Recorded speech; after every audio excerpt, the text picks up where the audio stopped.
بسم اللہ الرحمن الرحیم۔ معلم الانشاء کی آج کی کلاس میں ہم تمرین نمبر 35 حل کریں گے۔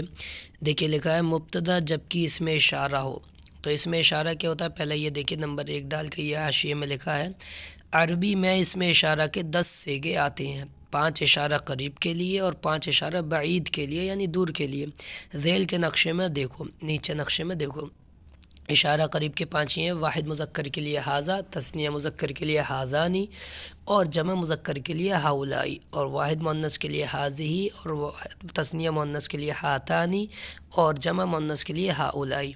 اور اشارہ بعید دور کے اشارے کے لیے واحد مذکر کے لیے ذالک، تثنیہ مذکر کے لیے ذانک اور جمع مذکر کے لیے اولئک، اور واحد مؤنث کے لیے اشارہ بعید تلک اور تثنیہ مؤنث کے لیے تانک اور جمع مؤنث کے لیے اولئک۔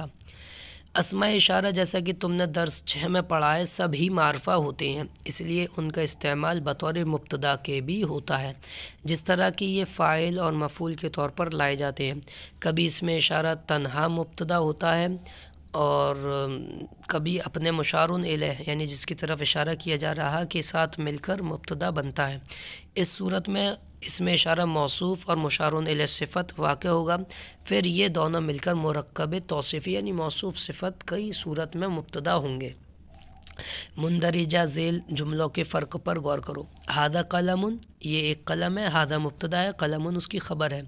ھذا قلم جمیل، ھذا مبتدا ہے، قلم ھذا موصوف ہے، قلم اس کی صفت ہے، اور جمیل ھذا مبتدا ہے اور قلم جمیل یہ موصوف صفت ہو کر اس کی خبر ہے۔ ھذا القلم جمیل، ھذا مبتدا ہے، القلم اس کی صفت ہے، ھذا موصوف ہے اور جمیل اس کی خبر ہے، یہ قلم خوبصورت ہے، اور اوپر تھا یہ ایک خوبصورت قلم ہے۔ ھذا القلم قلم جمیل، ھذا القلم یہ موصوف صفت ہو کر مبتدا ہے اور قلم جمیل یہ موصوف صفت ہو کر خبر ہے، یہ قلم ایک خوبصورت قلم ہے۔ پہلے اور دوسرے جملے میں ھذا اس میں اشارہ تنہا مبتدا ہے، اور دوسرے اور تیسرے جملے میں ھذا القلم اشارہ اس میں اشارہ اور مشار الیہ مل کر مبتدا ہے۔ اسی طرح خبر پہلے اور تیسرے جملے میں خبر مفرد ہے اور دوسرے اور چوتھے میں مرکب توصیفی قلم جمیل یعنی قلم موصوف اور جمیل خبر صفت ہو کر پورا خبر ہے۔ باقی حاشیہ، اس قسم کے جملے عربی میں بہت آئیں گے۔ اگر قلم کو مثلا تم مبتدا بنانا چاہتے ہو تو اس کو معرفہ بنا لو، اور اگر خبر بنانا چاہتے ہو تو نکرہ کی صورت میں لکھو۔ غیر ذوی العقول کی جمع کے لیے اس میں اشارہ واحد مؤنث استعمال کیا جاتا ہے، اس لیے کہ غیر ذوی العقول یعنی جن چیزوں میں عقل نہیں ہوتی کی جمع واحد مؤنث کے حکم میں ہوتی ہے۔ اب دیکھیں ہم تمرین حل کرتے ہیں۔ پہلا جملہ ہے اردو میں ترجمہ کرو۔ ھذا مطبخ وھذہ ادواتہ، ھذا مانے یہ، مطبخ مانے کچن ہے، اور و مانے اور، ھذہ مانے یہ، ادواتہ مانے ادوات مانے برتن، اور یہ اس کے برتن ہیں، آلے ہیں، سامان ہیں۔ ذالک موقد وھذا تنور، ذالک مانے وہ، موقد مانے چولہا ہے، و مانے اور، ھذا مانے یہ، تنور مانے تندور ہے۔ تو دیکھیے مذکر ہے تو اس میں اشارہ بھی مذکر کے آ رہے ہیں، واحد ہیں تو واحد آ رہے ہیں۔ ھذہ قدر وھذا غطاؤھا، یہ ڈیگچی ہے، مؤنث تھی قدر تو ھذہ اس میں اشارہ مؤنث آیا، اور یہ اس کا ڈھکن ہے غطاؤھا، یہ غطاؤ مذکر ہے تو ھذا اس میں اشارہ مذکر آیا۔